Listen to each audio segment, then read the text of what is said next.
1 രാജാക്കന്മാർ 8-ാം അധ്യായം 33-34 വാക്യങ്ങൾ. നിന്റെ ജനമായ ഇസ്രായേൽ നിന്നോട് പാപം ചെയ്യുക നിമിത്തം അവർ ശത്രുവിനോട് തോറ്റിട്ട് നിങ്കലേക്ക് തിരിഞ്ഞ് നിന്റെ നാമത്തെ സ്വീകരിച്ചുകൊണ്ട് ഈ ആലയത്തിൽ വെച്ച് നിന്നോട് പ്രാർത്ഥിക്കുകയും യാചിക്കുകയും ചെയ്താൽ നീ സ്വർഗത്തിൽ കേട്ട് നിന്റെ ജനമായ ഇസ്രായേലിൻ്റെ പാപം ക്ഷമിച്ച് അവരുടെ പിതാക്കന്മാർക്ക് കൊടുത്ത ദേശത്തേക്ക് അവരെ മടക്കി വരുത്തേണമേ. ഈ പ്രാർത്ഥനയിൽ എപ്പോഴായിരിക്കും ജനം ദൈവത്തിലേക്ക് തിരിഞ്ഞ് പ്രാർത്ഥിക്കുന്ന സന്ദർഭങ്ങളിൽ ഒന്ന് എന്ന് ശലോമോൻ പറയുന്നു. മാത്രമല്ല, യുദ്ധപരാജയത്തിൻ്റെ കാരണങ്ങളിൽ ഒന്നുകൂടെ പറയുന്നു. പരാജയപ്പെടുമ്പോൾ സ്വയപരിശോധന നടത്തേണ്ടതിൻ്റെ ആവശ്യകതയും കാണാം. ശത്രുവിനോട് തോൽക്കുക എന്നത് പലപ്പോഴും നിലനിൽപ്പ് തന്നെ ഇല്ലാതാക്കുന്ന ഒന്നാണ്. അതുവരെ ഉണ്ടായിരുന്നതൊക്കെയും നഷ്ടപ്പെടാം. അഭിമാനമില്ലാതായി അപമാനത്തിൽ ജീവിക്കേണ്ടി വരാം. സ്വന്തമായുള്ളതൊന്നും അനുഭവിക്കാൻ കഴിയാതെ അടിമയായി ജീവിക്കേണ്ടി വരാം. ആ അടിമത്തത്തിൽ നിന്ന് പുറത്തു വരിക എളുപ്പമല്ല.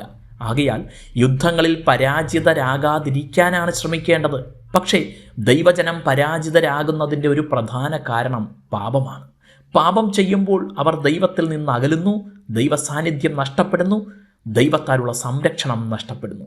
പാപം തിരിച്ചറിഞ്ഞ് അനുതപിച്ച് ദൈവത്തോട് ഏറ്റുപറഞ്ഞ് ഉപേക്ഷിക്കുക എന്നതല്ലാതെ മറ്റൊരു കുറുക്കുവഴിയും ഇല്ല.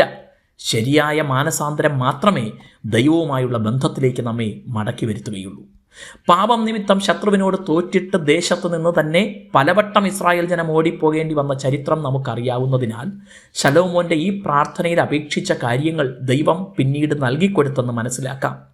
അസീറിയൻ ബാബേൽ പ്രവാസവും പേർഷ്യൻ പ്രവാസവും കഴിഞ്ഞ് അവർക്കൊരു മടങ്ങിവരവുണ്ടായെങ്കിലും പിന്നീട് റോമൻ സമ്രാട്ടുകൾ അവരെ ലോകത്തിൻ്റെ പല ഭാഗത്തേക്കും ഓടിച്ചു. നൂറ്റാണ്ടുകൾക്കിപ്പുറം അവർ ഇന്ന് സ്വദേശത്തേക്ക് മടങ്ങി വന്നു. പ്രാർത്ഥനകൾ നൂറ്റാണ്ടുകൾക്കിപ്പുറവും മറുപടി ലഭിക്കുന്നതാണെന്ന് ഇത് കാണിക്കുന്നു. ദൈവം നിങ്ങളെ അനുഗ്രഹിക്കട്ടെ.